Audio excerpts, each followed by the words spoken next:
अगर ना चाहते हुए भी मन में अश्लील विचार आते हैं तो बुद्ध की यह कहानी आपके विचारों को बदल सकती है। यह कहानी एक राजकुमार भरत की है जो महात्मा बुद्ध के भिक्षु बन गए।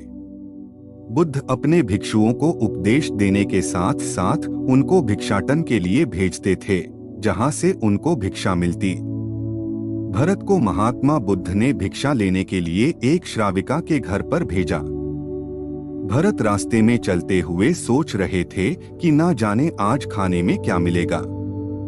हमेशा महल में खाने के लिए अनगिनत स्वादिष्ट भोजन मिलते थे, लेकिन आज जो भी मिलेगा उसी से काम चलाना पड़ेगा। भरत ने श्राविका के घर पर जाकर भिक्षा के लिए याचना की। श्राविका ने भरत को बैठने के लिए कहा। श्राविका जब अंदर गई थी तो भरत अपने प्रिय भोजन के बारे में सोच रहे थे। जब श्राविका भोजन लेकर आई तो भरत अचंभित रह गए। भरत अपने प्रिय भोजन को देखकर खुश हो गए। भरत भिक्षा ग्रहण करने लगे। भिक्षा ग्रहण करते हुए भरत सोचने लगे कि उनको हमेशा खाने के बाद कुछ विश्राम करने की आदत है, लेकिन आज उन्हें यहाँ से खाना ग्रहण करने के बाद धूप से होकर वापस आश्रम पहुँचना है। भोजन हो जाने पर श्राविका ने भरत को कुछ समय विश्राम करने के लिए आग्रह किया। भरत खुश हो गए।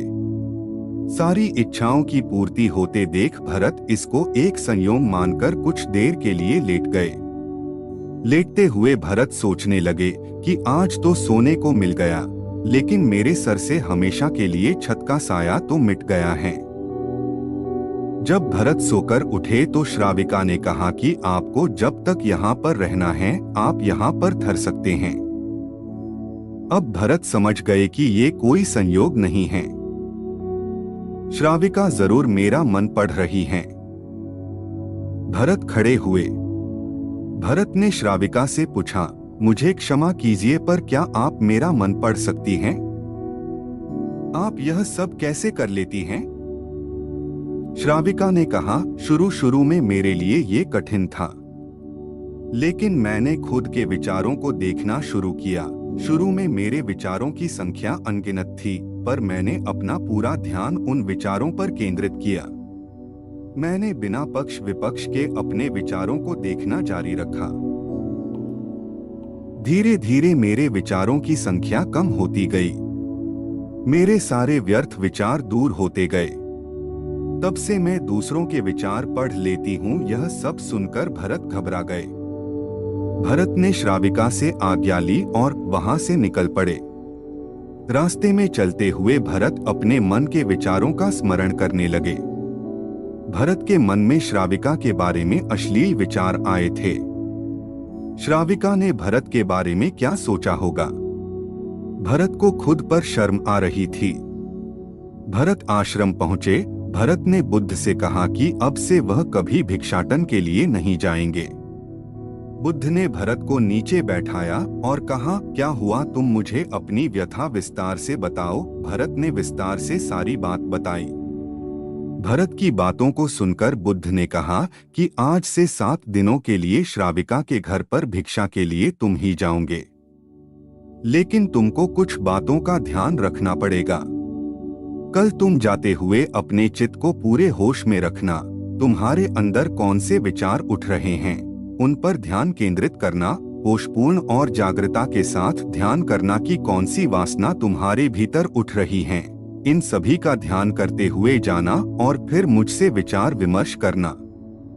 अगले दिन भरत बुद्ध के बताए अनुसार पूरे मार्ग में अपने होश को जागृत रखते हुए चल रहा था।